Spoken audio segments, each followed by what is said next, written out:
Isang tanong naman po ng pong subscriber ang ating pong sasagutin. Ang kanya pong tanong ay, hanggang kailan daw po magbibigay ng vitamins po doon po sa mga alagang baboy?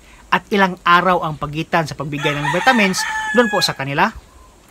Ang pag-alaga kasi po ng mga baboy po mga kaibigan, para atin pong mapanatili yung kagandahan ng kalusugan nila, dapat mayroon po tayong tinatawag na maintenance na pagbibigay ng mga vitamins. Sa tanong po nating subscriber kung hanggang kailan, dapat kayo po magbigay ng vitamins mula biik hanggang paglaki o mula biik hanggang sila po mabenta po mga kaibigan.